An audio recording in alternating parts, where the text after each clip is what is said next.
하나님을 믿고 영적인 삶을, 신앙생활을 시작하는 그 길 위에, 그 삶의 여정 위에 어쩌면 많은 도전들이 산적하여 우리에게 다가올 때가 많습니다. 남아공 출신의 신학자로, 선교학자로 잘 알려진 데이비스 보스시라고 하는 사람이 있는데, 데이비스 보스시는 그 변화하는 선교라고 하는 책을 통하여서 선교를 이야기하는 많은 사람들에게 선교가 어떻게 되어져야 되는지에 대해서 이야기하고 있는 걸 볼 수가 있습니다. 그는 선교를 이야기할 때 선교사들의 어떤 그 탁월한 소명, 이걸 얘기하는 것이 아니라 사실은 삶의 방식을 많은 부분 이야기합니다. 그래서 그는 그 변화하는 선교란 책을 쓰고 그 다음에 길 위의 영성이란 책을 씁니다. 지금 최근에 다시 이 책이 길의 영성으로 번역이 되어서 다시 한국에 번역되어 나타났는데, 길 위의 영성이란 책을 보면 고린도 후서를 가지고 그는 이야기하는데, 어쩌면 선교사들뿐만 아니라 모든 그리스도인들이 이 땅을 살아가는 그 삶의 영역 속에서, 그 길 위에서 어떤 영성을 가지고, 영성이라고 이야기하는 그런 어떤 신앙적 자세, 삶의 방식을 가지고 살아가야 하는지에 대해서 이야기합니다. 어쩌면 우리의 신앙적 길 위에 참 많은 도전들이 있다는 것을 전제로 이야기하고 있는 것이죠. 전 주님 앞에 가는 그 순간까지, 주님 앞에 서는 그 순간까지 우리는 쉼 없이 다가오는 도전과 유혹과 어려움들을 직면하게 되어 있습니다. 짧은 이 느헤미야서는 1장부터 13장까지 있는데, 13장까지 되어지는 이 느헤미야서에도 상당히 많은 부분에서 그들의 삶을 도전하는 방해와 위협과 모략과 더 혼란스러움과 도전들이 많은 부분에서 등장하고 있는 것들을 볼 수가 있습니다. 예루살렘 성벽이 완공되는 것이 이 느헤미야서의 목적으로 보여지지만, 사실은 더불어 선택받은 백성들의 영적인 회복이 가장 큰 중심의 목표에 있을 것입니다. 어쩌면 이 성벽을 쌓는 일들이 이제는 문짝만 달게 되는 그 시점에 남아있는데, 그곳에서도 그 마지막 순간까지도 결국은 영적인 도전들이 그들에게 다가온다는 사실들을 이 본문이 우리에게 말씀해 주고 있습니다. 오늘의 말씀을 통해서 정말 그리스도인이 그리스도인답게 살아가는 길 앞에, 성도가 성도답게 살아가는 그 길 위에, 교회가 교회답게 되는 그 길 위에 있는 여러 가지 도전들이 무엇인지, 그리고 우리는 그 신앙생활을 어떻게 감당할 것인지 하는 것들을 같이 생각해 보시면서 우리의 길 위에 있는 여러 가지 유혹과 도전들 앞에서 진짜 그리스도인됨의 목적을, 그리스도인됨의 그 가치를 잘 간직하고 살아갈 수 있는 저와 여러분이 될 수 있기를 주님의 이름으로 축복합니다. 함께 그 말씀을 통해서 볼 때 그리스도인들이 가져야 할 진짜 중요한 태도 중에 한 가지는 아닌 것을 아니라고 말할 줄 아는 그리스도인 되어야 된다 하는 사실을 알려주고 있습니다. 함께 그 말씀에는 안 되라고, 아니라고 외쳐야 할 상황 세 가지가 여기에 언급되고 있는 것을 볼 수 있습니다. 가장 먼저는 타협과 위협이 등장하고 있습니다. 함께 그 말씀 1절 말씀에 내가 아직 성문에 문짝을 달지 못한 때라 라고 말씀하고 있고, 이 말씀은 결국 느헤미야와 이스라엘 백성들이 성벽을 재건해가는 그 과정들이 거의 끝나고 이제 문짝만 달면 완공되는 그런 현실에 놓여져 있다 하는 사실을 말해주고 있습니다. 마지막 단계라는 사실입니다. 그런데 바로 그때에 반대 세력의 주동자들이 편지를 보내서 오노 평지에 있는 한적한 촌에서 만나 긴밀한 회동을 갖자고 제의하고 있는 모습이 여기 2절 말씀에서 나타나고 있습니다. 오노 평지는 지명입니다. 그런데 우리 민족은 안톤 오노라고 하는 사람 때문에 굉장히 어려움을 겪은 적이 있었습니다. 그런데 그는 반칙왕이었고 모략군이었습니다. 그래서 전혀 아닌 것처럼 뻔뻔하게 반칙을 하고, 그래서 우리 민족을 힘들게 만들었던 그런 사람이었습니다. 어쨌든 오노가 문제인 것이죠. 어쩌면 이 오노에서 내려와서 함께 협의하자, 협상하자 하는 타협이 거기에 제시되고 있다는 말입니다. 그러나 2절 말씀을 잘 보시면 거기에 실상은 나를 해하고자 함이었더라 라고 하는 느헤미야의 간파를 기록하고 있습니다. 느헤미야가 그것을 잘 느꼈다는 말입니다. 그리고 그 함정을 감지하고 있던 느헤미야는 3절 말씀에서 내가 이제 큰 역사를 하니 내려가지 못하겠노라 아니라고 자신 있게 이야기하고 있는 모습이 거기에 등장하고 있습니다. 어쩌면 타협의 제안 앞에서, 협상의 제안 앞에서 아니라고 분명히 말하고 있는, 확실하게 말하고 있는 그런 모습이 거기에 있다는 말입니다. 나는 내려갈 수 없다라고 하는 이 말은 여기서 주저앉을 수 없다는 고백일 것입니다. 내려갈 수 없다는 이 말은 나는 이 큰 역사를 포기할 수 없다는 얘기일 것입니다. 하나님 신앙을 위해서 어떤 타협도 할 수 없다고 이야기하는 것일 겁니다. 느헤미야는 어쩌면 이제 그가 소원했던, 그 민족이 소원했던 성벽 건축이 다 되었다고 이야기할 그 시점에 와 있습니다. 자부할 수 있는 시점에 와 있었습니다. 문짝만 달면 되니까 이제 그것만 달면 되는데 그들이 어떻게 방해할 수 있을까라고 자만할 수 있는 시점에 와 있었습니다. 야, 이제 이 문짝만 달면 내가 우리 민족을 마음대로 좌지우지 할 수 있겠구나. 내가 공로자니까 내가 군림할 수 있겠구나. 내가 권력 부릴 수 있겠구나. 내가 힘을 사용할 수 있겠구나 라고 하는 시점에 와 있었다는 말입니다. 내가 앞에 있지 않아도, 내가 꼭 그곳에 있지 않아도 문짝은 달 수 있겠지 라고 판단할 수 있었을 것입니다. 그러나 이와 같은 타협은, 이와 같은 자신감 혹은 자만은 이를 그르치게 하는 경우가 훨씬 많다는 사실들을 우리는 우리의 인생에서도 경험할 수가 있습니다. 언제나 우리를 넘어지게 하는 유혹, 언제나 우리를 힘들게 하는 유혹들은 우리가 생각하는 것처럼 먼 곳에 있는 것이 아닌 것을 우리는 알 수 있습니다. 우리를 넘어지게 하려는 사탄의 장난들이 어쩌면 멀리 있는, 우리와는 상관없는 곳에 있는 것이 아니라 가장 가까운 부분에서부터, 타협하기 쉬운 부분에서부터 시작되고 그 내용들을 공략하여 온다는 사실들을 우리는 볼 수 있어야 된다는 말입니다. 성경의 여러 곳에서도 이런 것들을 얼마든지 찾아볼 수 있습니다. 창세기 3장을 보면 에덴 동산에 있던 아담과 하와가 겪었던 그 유혹을 자세하게 잘 기록합니다. 아담과 하와를 유혹하던 사탄이 처음부터 한마디로 유혹하는 것이죠. 말 한마디를 가지고 유혹하는 것입니다.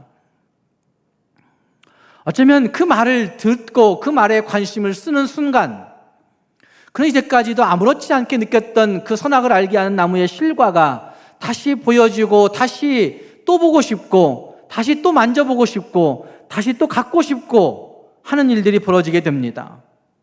지금까지는 하나님이 금하신 것이었기 때문에 쳐다보지도 않았던 것인데, 아니 보았을지라도 하나님이 금하신 것이기 때문에 안 된다고 분명히 말했을 것인데, 어쩌면 아담과 하와가 같이 지나다니면서 둘이 이야기했을 것입니다. 하나님이 무엇 때문에 저 선악을 알게 한 나무의 실과는 보지도 말고 만지지도 말라고 했을까? 아마 그런 얘기도 했었을 것입니다. 그렇지만 하나님 앞에서 그들은 분명하게 그것은 볼 수 없다고, 그 만질 수 없다고, 먹을 수 없다고 분명히 하면서 여기까지 왔던 것입니다. 그러나 그 나무의 실과가 뱀의 간교한 말을 듣는 순간부터 달리 보이는 것이죠.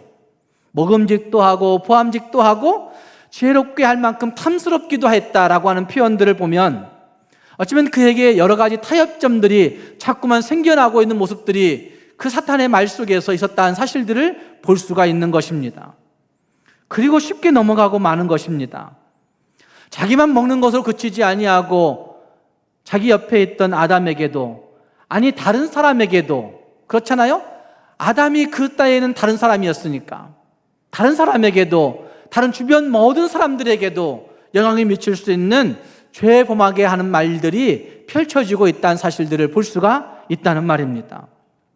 그 말 한마디를 잘못 들음으로 말미암아, 말 한마디 그 타협점을 하나님 앞에서 무너뜨림으로 말미암아 그는 자기뿐만 아니라 다른 사람까지도 병들게 하고 죄짓게 하고 함께 죄악의 구렁텅이에 빠지게 만드는 그런 일들이 거기에 벌어지고 있다는 말입니다. 또한 출애굽기에도 이런 말씀이 얼마든지 찾아볼 수 있습니다. 이스라엘 백성들은 출애굽하기 전에 굉장히 큰 어려움 가운데 있었습니다. 하나님이 그 모세에게 바로에게 가서 말을 하라고 이야기합니다. 그리고 모세는 바로에게 가서 첫 번째, 두 번째, 세 번째 재앙을 제시하고 이야기합니다. 그런데 그때에도 여전히 그 하나님의 말씀을 듣지 않았습니다. 그런데 파리 재앙을 내리고 난 다음에, 파리 재앙이 있고 난 다음에 출애굽기 8장 28절 말씀을 보면 바로가 이렇게 이야기합니다. 가라, 내가 너희를 보내리니 너희 하나님께 광야에서 희생을 드릴 것이나 제사를 드릴 것이나 너무 멀리 가지는 말라. 너무 멀리 가지는 말라. 그리고 나를 위하여 간구해라. 나를 위해서 기도 좀 해줘라. 이렇게 요청하는 말이 거기에 등장하고 있습니다. 타협 아니죠? 너희가 원하는 바 가서 예배는 드려봐. 그러나 너무 멀리는 가지 마. 그리고 나를 위해서까지 좀 기도 좀 해줘. 이렇게 이야기하고 있다는 말입니다. 이걸 현대적 표현으로 바꿔보면 예수를 믿되 교회를 다니되 광신적으로는 믿지 좀 마.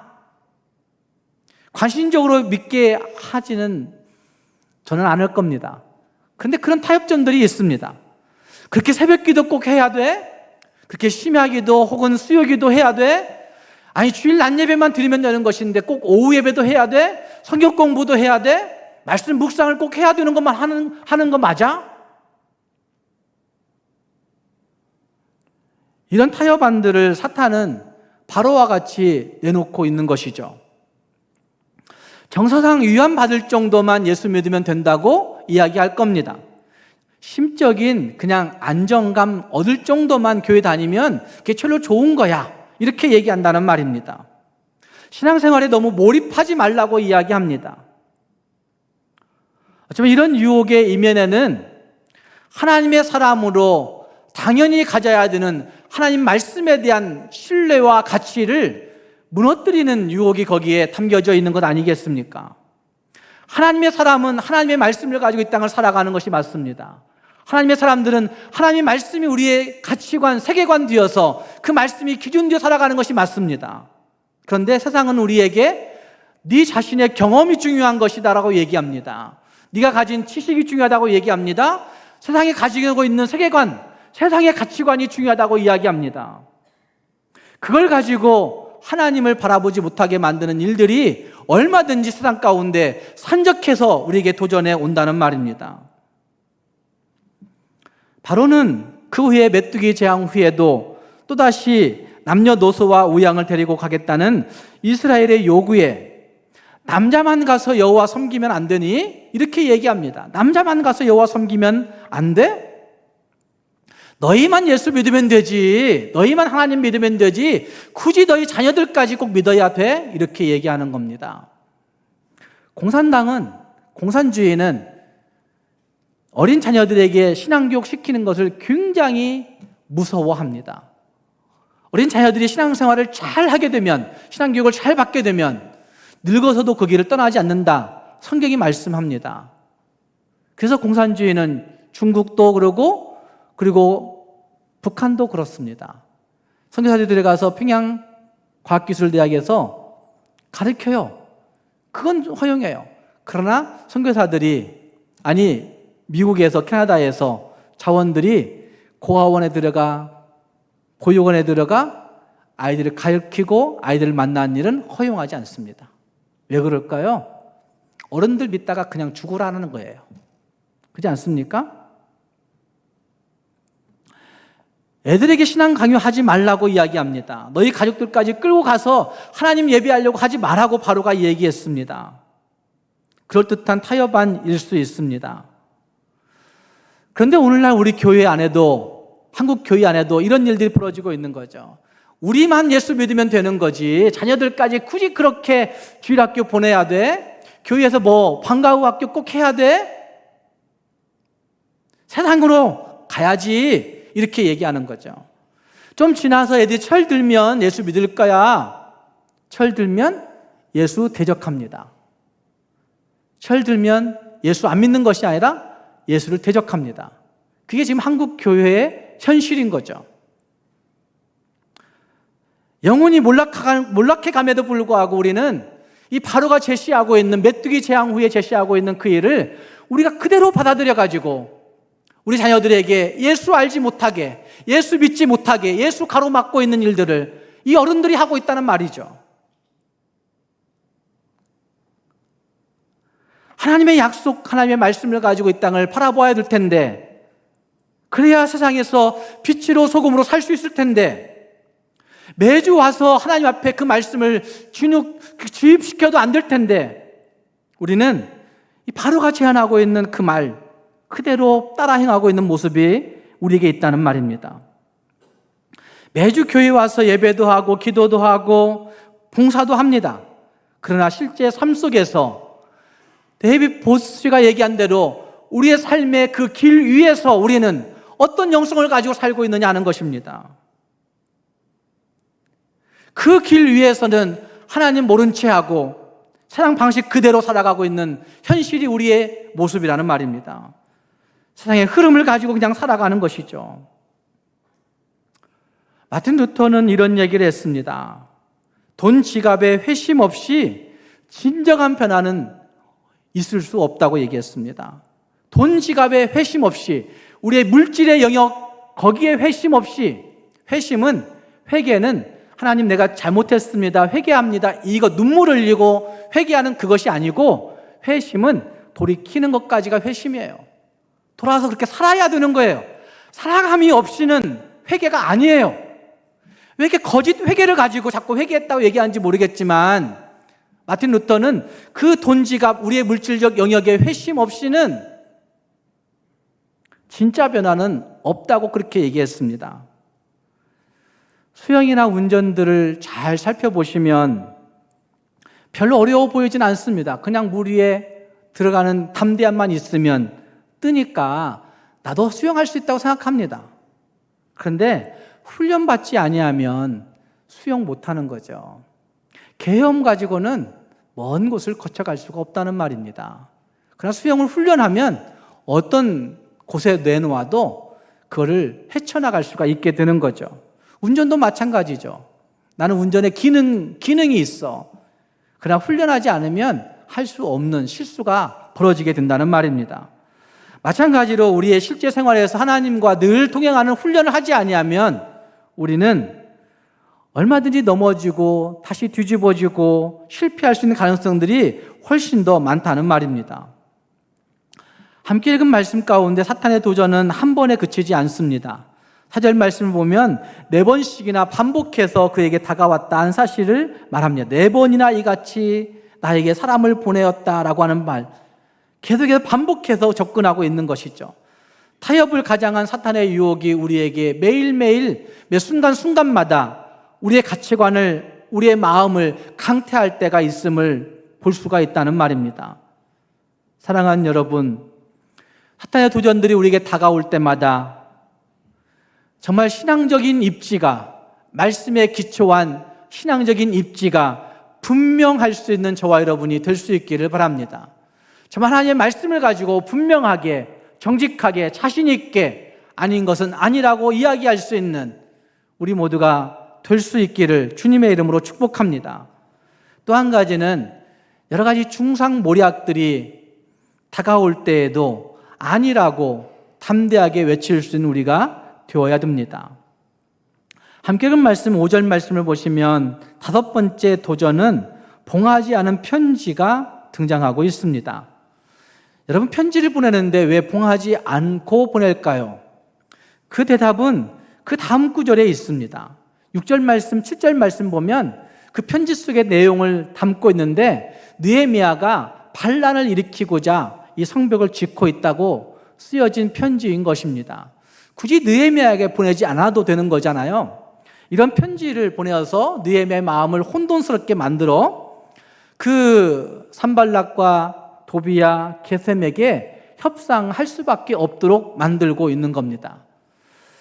어쩌면 하나님을 바라보지 아니하면 넘어질 수밖에 없는 형편에 처해진 것이죠. 내가 반역자라니, 내가 이렇게 가만히 있다가는 내가 반역자로 그냥 죽을 수 있겠구나 라고는 위협이 그에게 다가오는 겁니다.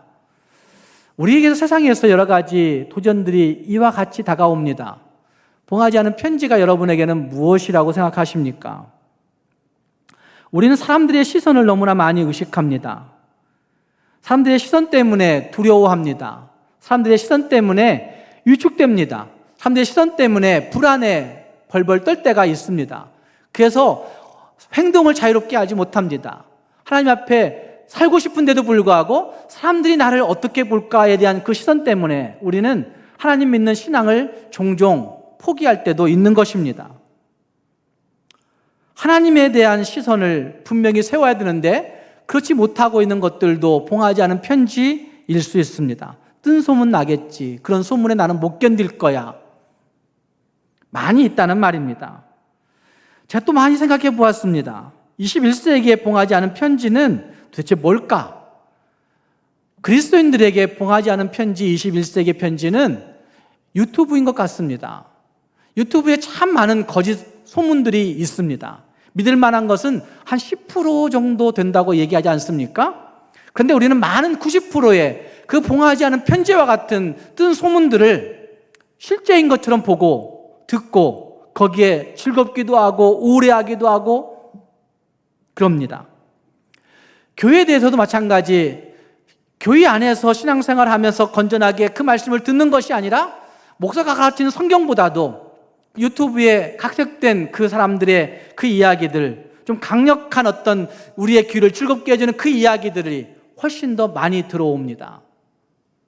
그래서 그들은 이야기합니다. 꼭 주일에 교회를 나가서 한 교회에서만 섬겨야 되는 거야? 아니,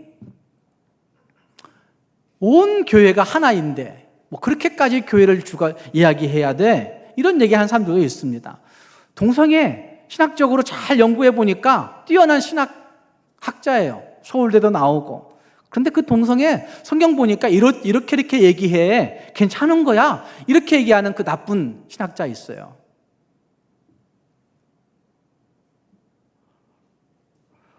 교회 다니지만 11절 꼭 해야 돼? 이런 얘기하는 사람도 있습니다.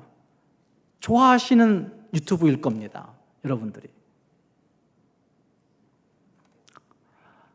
그들이 이야기하고 있는 신학자들을 얘기하지만 여기 서서 가르치고 있는 목사도 세계에서 부러워하고 있는 총신대학 신학대학을 나온 사람입니다. 총신대학에서 교육학으로 석사한 사람입니다. 그리고 세계적인 많은 사람들이 개혁교회에서 우러러보고 있는 필라델피아의 웨스트민스터 신학대학원에서 저는 목회 상담학을 전공한 사람입니다. 이런 목사가 이야기하면 그래, 그것이 하나님 말씀 옳은 거야 라고 믿어야 되는데 이것보다는 유튜브의 얘기를 훨씬 더 귀담아 듣습니다. 봉하지 않은 편지죠. 그 이야기 들으면서 우리는 우리의 신앙이 바르게 세워지기를 원합니다.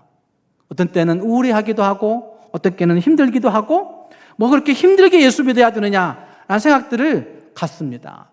어떤 교회는 다 피고 다 먹고 다 마시고 다 허용해 주는데 꼭 그렇게 유별나게 예수 믿어야 되는지 그런 얘기합니다.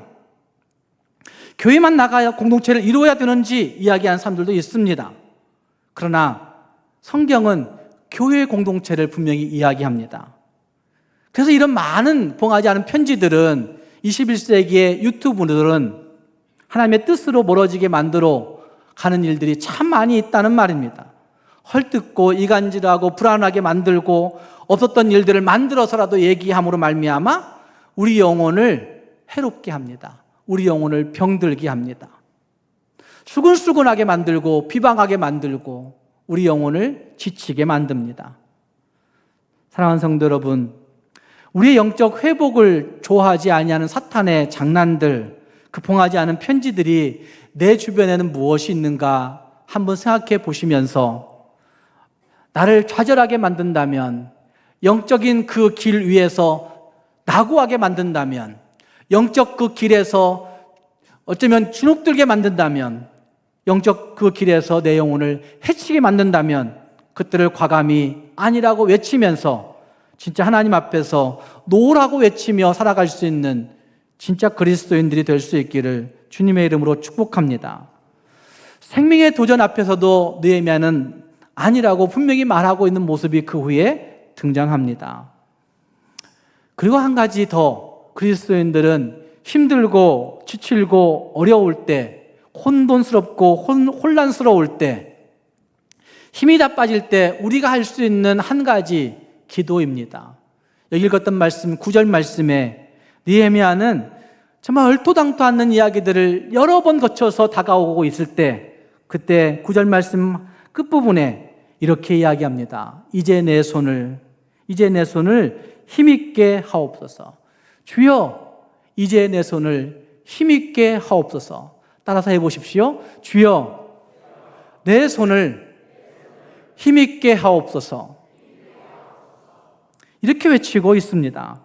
14절 말씀에서는 하나님이여, 하나님이여, 나를 두렵게 한 자들의 그 소행을 기억해 주십시오. 하나님이여, 내가 그들을 갚을 수 없습니다. 내가 그들을 어찌할 수 없습니다. 하나님이 그들의 소행을 기억해 주십시오. 하나님, 내 손을, 내 마음을 힘있게 주옵소서라고 외치고 있는 모습이 거기에 등장합니다. 시편 31편 15절 말씀에 시편 기자는 하나님 앞에 기도하며 이런 고백을 합니다. 내 시대가 주의 손에 있사오니 내 원수와 핍박하는 자의 손에서 나를 건지소서라고 그렇게 외치고 있는 모습이 등장합니다. 주여, 내 시대가 주의 손에 있습니다. 주여, 내 인생이 주의 손에 있습니다. 주여, 내 생명이 주의 손에 있습니다. 그것만입니까? 주여, 내 자녀들의 인생이 누구의 손에 있을까요? 주님의 손에 있습니다. 여러분의 손에 있는 게 아니잖아요. 그렇기 때문에 하나님 앞에 주여, 내 손을, 주여, 내 아들과 딸을 하나님이 힘있게 해주십시오라고 외치는 우리가 되어야 되는 거죠. 제 아들이 6살 때 만화 영화를 보다가 아마 어떤 로봇이 힘이 다 떨어졌을 때 그 로봇이 힘이 떨어지면 누구에게 가서 힘 달라고 하는 그런 만화 영화였던 것 같아요. 요즘 생각해 보면 그 AI들은, 그 로봇들은 전기적인 힘이 없으면 기능을 할 수가 없어요. 힘이 떨어지면 전기에 가서 힘 달라고, 충전시켜 달라고 해야만이 그들은 살 수 있는 거죠. 그걸 보았던 것 같습니다. 그래서 제가 하루 퇴근하여 돌아오니까 아들이 저를 맞이하면서 아빠, 나 파워가 다 떨어졌어. 나 힘 좀 줘. 이렇게 얘기하는 거예요. 저도 힘이 다 떨어졌는데 하루 살다 보니까 그렇게 말할 수는 없고 하나님 앞에서 그 아이 끌어안고 손을 얹고 기도했습니다. 하나님, 우리 상현이에게 힘 주십시오. 하나님, 우리 아들에게 지혜 주십시오. 하나님, 우리 아들에게 건강의 힘 주시고 하나님, 믿음의 힘 주십시오. 이렇게 기도했던 적이 있습니다. 그랬더니 그 아들이 두 주먹을 그때 불끈 쥐면서 아빠, 나 이제 힘이 강해졌어. 그것도 아마 그 만화에 나온 이야기일 것 같아요. 6살 때니까. 힘이 강해졌어. 이렇게 이야기하는 겁니다. 그리고 그때부터 간혹 한동안 아들은 아빠에게 아빠 나 힘 좀 줘. 나 힘 떨어졌어. 이렇게 얘기한 적이 있었습니다. 그때마다 그 아이를 안고 하나님 아이에게 힘 주시라고, 지혜 주시라고 기도한 적이 있었습니다. 사랑하는 여러분, 느헤미야가 지금 너무 힘들기 때문에, 느헤미야가 너무 지쳐있기 때문에, 느헤미야가 너무 혼돈스럽기 때문에, 혼란스럽기 때문에 하나님 앞에 하나님 나에게 힘 주십시오. 주여 내 손을 힘있게 해주십시오. 주여 내 마음을 강하게 해주십시오. 주여 내 지혜를 하나님이 탁월하게 해주십시오. 이렇게 외치고 있는 모습이라고 할 수가 있다는 말입니다.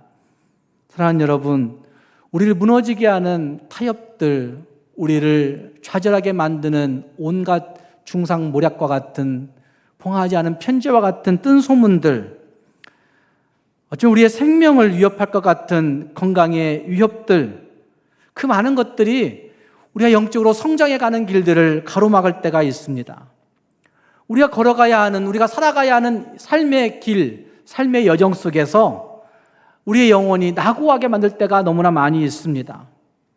그때마다 좌절하고 낙심하지 말고 하나님 앞에서 노라고, 아니라고, 그건 아니라고 반드시 외치면서 하나님을 향하여 주여 이제 내 손을 힘있게 해주십시오. 주여 이제 내 마음을 강하게 해주십시오. 주여 이제 내 건강을 하나님이 회복시켜 주십시오. 이렇게 외치시면서 주님 앞에 힘을 얻고 주님 앞에 능력을 받아 살아갈 수 있는 우리 모두가 될 수 있기를 주님의 이름으로 축복합니다. 기도하겠습니다.